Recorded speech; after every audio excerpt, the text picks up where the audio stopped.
Hey guys, welcome to a new video. Yesterday we had a look at the missions and daily quests that should be coming next patch, right? We've also looked at the Kindred and Rek'sai reworks, but there's a ton of balanced stuff on the PBE, so we're going to go over that today. I'm so excited for this first nerf, I'm actually just going to jump straight into it. It's a nerf to Yasuo. The Q duration of your stacks is now down to 6 seconds from 10, and there's another possible change. Your E cooldown would be going to 1 second to 0 seconds cooldown from 0.5 to 0.1, depending on your rank. It didn't take very long, right? Like good for what, 2 patches since the mid-season, and he's already getting slapped about with the nerf bat. The Q nerf actually seems pretty big, like almost halving the amount of time you have the stacks for or the tornado to use. In theory, that's going to make him weaker in the lane phase as well, much weaker. You'll get more time to punish him when he doesn't have the full stacks, right? Or you have to wait less time for them to time off. The E1 is a bit different, and as I said, it's not definitely happening, but they were testing this out as well. Having like a higher cooldown earlier, but having no cooldown later seems pretty insane. For team fights at least, it should be really good, but it's like another nerf for the lane phase if that went through. I can't really be too sad about Yasuo nerfs, but they didn't wait very long this time, which is not like right. Normally they let things like kind of play out for a few patches at least. Now arguably something a bit bigger that will change the meta more is Lucian and Caitlyn are finally getting nerfs, and this has taken a long time to touch them. Obviously Caitlyn just got her ultimate or like legendary skin, whichever one it was, so now we are due a nerf for the champion. That's just how it goes. Starting with Lucian though, the Q mana cost is going to be from 50 to 70 now to 60 to 100. Lucian actually does have mana issues as well if you go Blade or Death Dance first, so this probably will hurt more than you think. I don't know if you guys noticed this, but I swear mana costs are like Riot's new favorite way of nerfing champions, but it does seem to work. It means you can't spam your Q over and over as much. Now, especially more than anything, mid-game to push waves, you can't do it as easily. You'll have to base more often, or you'll have to be more careful because you are going to be using a lot of mana in team fights, especially now it costs 100 at rank 5. The Caitlyn one is a bit more under the radar. This is not on any sites yet, but there's a change from Meddler. Runens is not going to stack your headshots faster anymore, just a standard 1 stack per auto attack instead of 3. Basically, having a Hurricane, even though it's designed to hit 3 targets, was making you do more single target damage with Caitlyn because of the extra headshots, which late game are a lot of your damage. Now you're going to have this choice though. You get Runens for wave clear early and AoE crits in team fights, which is a bit more like AoE damage, or you're going to get a Shivan rapid fire cannon for wave clear and better single target damage. I think this is actually going to have quite a big impact on the AD carry meta. Like, it's actually a pretty big nerf because you build it first. You're going to feel that the entire game. You will not be as strong in lane. In team fights, your farming and wave clear will suffer a bit if you don't buy it. So overall, it's a pretty nasty indirect nerf. It's not necessarily what you thought was making Caitlyn pretty broken, but actually ever since Runens has been a thing on Caitlyn, she has been very strong for this exact reason. Staying with AD carries for a bit, Blade and King, we talked about this last week actually. Now testing out a new version of that same nerf. This current one is back to 8% of the turret's current health on hit. It was halved to 4% earlier in this patch, remember, but it's now going to have 12% life, still not 15, and the minimum bonus damage is 15 and not 20 for the on hit. This is partly because Lucian is now getting a direct nerf as well anyway, but they're keeping it as a tank busting item, which is a good thing. Life steal down is a bit of a pain, especially for Lucian. Remember, the double shots using it twice, so really you're losing like 6% life steal there, not 3% like a normal AD. I'd still much rather keep this version though. This is actually still pretty viable. At least it's still going to have the 8% on each hit. There are 2 other item changes here actually. Ninja Tabi finally getting a nerf. That took forever. It now blocks 10% of the auto and not 12%. So, I mean, it's only 2%, right? But I'm going to take that. Another change they were actually testing, which would have made a massive buff to this item, was having it block on hit damage as well. So like Blade the Ruined King, Rage Blade, and Witsend and stuff, it would have blocked that damage. I think that would have 100% killed Blade the Ruined King if they halved the percentage damage on that, and Tabi was going to block the damage as well, but thankfully both are not here for now. Meddler actually did say that he liked the test blocking of the on hit, so we might see it come back actually, and if we do, that means Blade gets a massive nerf, plus like any tank champions that build this get a big buff, so it's nerf really to like Kog'Maw, Varus, Ashe especially. Guardian Angel was the other item, the final item getting a change on this PBE patch. It's been reverted for now, but Riot have said they are still testing this, so it might actually come back. The cooldown was up to 8 minutes, so that is an extra 3 minutes to what we have right now. It's actually 5 right now. There was going to be a new effect on it though. The cooldown would be reduced by 2 minutes every time you died while it was on cooldown. In my opinion, this is such a terrible change. That's kind of why I actually wanted to show you this in the video. Imagine on champion like Yasuo, right, who often intentionally feeds anyway. Now they actually kind of have a reason to. In theory, it's actually a very clever change. Like, you get it back in team fights that you've lost, and then for the next one, you're going to have it ready, so it gives you a bit of a chance to come back into the game. There's like a clear win Mundo to abuse it. In practice though, people would abuse this item so much. They would suicide probably, or just take really stupid risks and be like, it's okay, I'm gonna have my Guardian Angel sooner. Now moving back on to other champions, Maokai support has been hit again. This is the second patch in a row, by the way. It's only been around 2 patches anyway. Firstly, with his passive, you're gonna have it more often now, and the healing has been changed to have a lower base, but more percentage max health. So basically, tank Maokai is gonna heal for more. The E percentage HP damage from AP has been halved, so it's now 1% extra per 100 AP, not 2%. The saplings are also going to be slower, and the duration in a brush now is 30 seconds plus 2.5 seconds per 100 health bonus you have. This kind of basically kills AP Maokai just a little bit, actually quite a lot. Like, people are already learning to play versus the cheese, and he's a lot worse after the last patch as well. Thunderbolts isn't proccing on the sapling damage anymore. I found that out the hard way in solo queue. I definitely should have read the patch notes for that one. But now they do less damage. There's less reason to build AP anyway, and it even lasts less time in a bush. Like, that's pretty crap. It was always just a matter of time, really. Riot doesn't really like cheese stuff like this, but I probably wouldn't play him as an AP support as much after this. Zyra's getting kind of the Malphite treatment, actually. Your plant's health have changed to 2 from 4 now. The spawn rate is going to be up a little bit, and there's more likely to spawn 2 seeds at lower levels, which might be kind of cool. The W passive has been changed, though, not increasing plant health anymore, but they spawn a bit faster, and that is mainly because on our ultimate, you have this new thing which increases plant health by 100 to 200%. It's a pretty weird change, but all we have to compare it to is the Malphite change they recently did, where they reduced the void health. That kind of did kill the champion a little bit, along with a load of other stuff, but at least it made him like so much easier to play against. That is kind of the same idea here, really. Like, plants are going to be one of the most annoying things in lane phase to play against, but now it's going to be 1 auto attack from your AD, 1 from support, and it's dead. That's actually why I think it's going to be a nerf to early game, but a pretty good buff to mid game with the ultimate, giving the super plants loads more health, and they already do a ton of damage. Zac is actually likely to be getting a nerf this patch. Now, they have not said what it is going to be just yet, but they did say this. He was overbuffed in 7.10. It might be a hotfix level that is like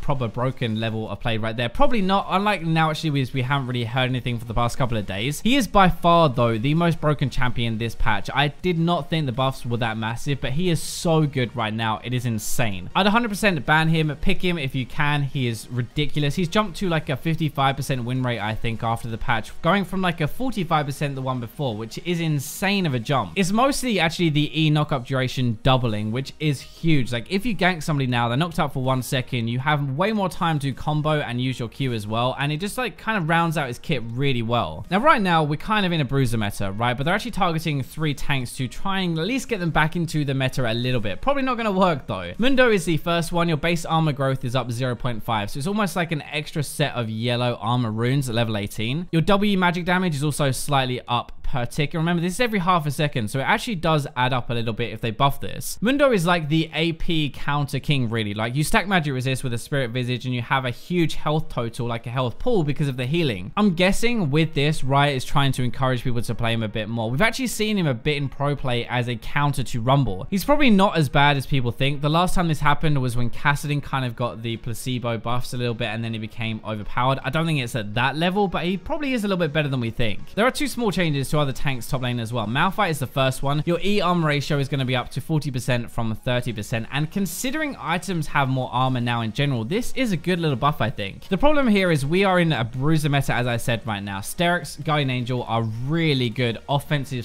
/ defensive items. With a Trinity Force for the Sterak supplying the damage, or a Cleaver for the Guardian Angel, it's pretty ridiculous. Like, they do a lot of damage, but they actually get reasonably tanky. That's where like tanks cannot get enough defense to survive quick enough, so the only option really is to fight damage with damage. So that is why we're getting bruiser versus bruiser matchups a lot. We might see him a little bit more, and actually as a support in this meta, Malphite is not that bad. I know it's a little bit weird. I'm probably gonna get flamed for that, but it's a similar cheese to like Sion support or Maokai support, for example. It's really good engage and actually pretty decent damage. Sion is the last tank getting a change. His W cooldown is down 2 seconds, and the percentage max health on your shield is up 2%. It's like the same deal as Malphite, really, except Sion actually does do damage early. More damage than most tanks, at least. Your W isn't really massive. Like, it's not a massive factor for Sion in general, but it is going to be nice mid-game, I think, actually, when you have a few tank items. I just can't help but think, like, Galio is a better version of pretty much every single tank in the game at the moment. He has damage reduction, he has a long-range ultimate to join the fights, and he just does a ton of damage. I'm not going to go over the Kindred and the Rek'sai changes this video, because we've already gone over them in previous ones, but I will put an overview on the screen now that you can look. You probably want to pause the video and just go over everything. Overall, Kindred is very good late game right now with the stack system system and probably as an AD carry as well. Very high range, safe, and scales amazingly with crit. She's like a real natural tank buster with all that percentage damage, and the high range is just going to be absolutely insane as a jungler or as an AD carry. For Rek'sai, she has way more damage right now. Insane like damage diver who can burst people very hard with just a little bit of AD now. I really doubt you'd ever see her built as a tank anymore. You'll either go bruiser, maybe, or more likely probably AD, kind of Lee Sin, maybe assassin like a Nocturne. I hope you guys enjoyed the video though. If you did, feel free to leave a like or subscribe if you haven't already. Hope you guys have a good week, but for now I'm going to leave you with the robots.